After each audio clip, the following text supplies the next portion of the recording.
No, 100%. I think a lot of times, like you said, a lot of times you see that student athlete get that offer, and it can go one way or another, right? Where that kid, that fuels the desire inside of him to get better and to work harder and to continue to grow and develop, and the other side, kind of that attitude of, okay, I made it, right? I've got what I intended or what I set out to receive, right? So for a lot of them, the goal is, I want to get a college scholarship.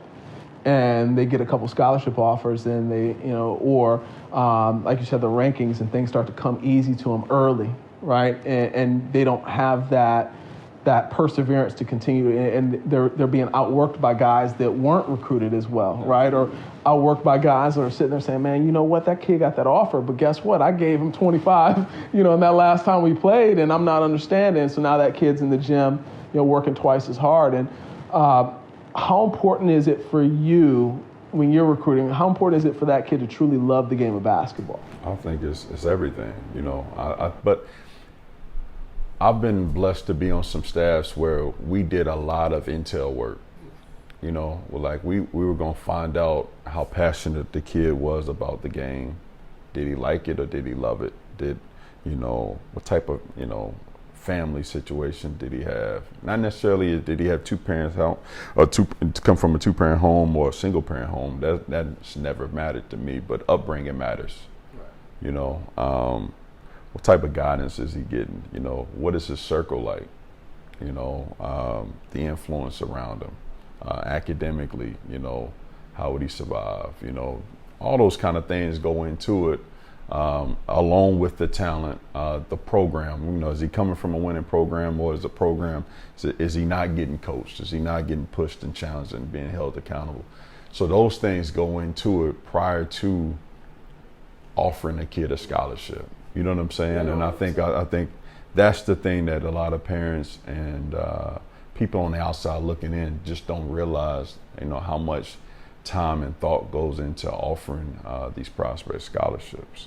So when you're evaluating players, say for example AAU-wise, and you're watching a player play, how much of that time would you say you spend kind of evaluating his parents or evaluating, like you talked about that upbringing? Is that a spot or a space for you to evaluate not only that player but also his family, or are you solely locked in on that player during those AAU tournaments? How does that take place as you're recruiting out on the live periods? I think that every college coach would tell you that we're watching the games, but we're very much watching, that kid's circle as well. Parents, trainers, anybody of influence to that prospect. I think all that you take into consideration. And obviously your thoughts may change the more you get to know a particular parent or a coach or a guardian or whatever the case may be. But if you don't know, and it's the first time you're seeing a prospect, and you see the parents acting crazy in the stands, it could deter you. You know what I'm saying? Yeah. It could end that kid's opportunity, which is unfortunate. But it goes back to what we've all we were both raised that first impression is lasting, and so it kind of goes back to that. What's one thing a kid can do to catch your eye in a game? Obviously there's many things, and obviously it depends on what you're looking for and what position. But if there's one thing you say kind of is a difference maker, what kind of stands out to you the most when you're watching the game? Man, I think the thing I enjoy the most when recruiting a kid is probably coachability. Just being able to take a butt chewing from his coaches, from his teammates, and that kind of thing, and just being really entrenched to winning. Those things I think just kind of separate guys.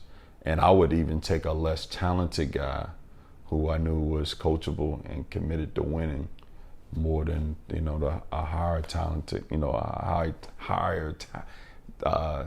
touted guy, I should say, that wasn't very coachable and had a huge ego, and it was definitely a me guy. So obviously, it's a little bit of an epidemic right now in not only AAU basketball but high school basketball as well. So I'm completely okay if you don't want to answer the question. But how does seeing a player transfer or move between programs or between teams, how does that impact the recruiting process, or does it have an impact at all?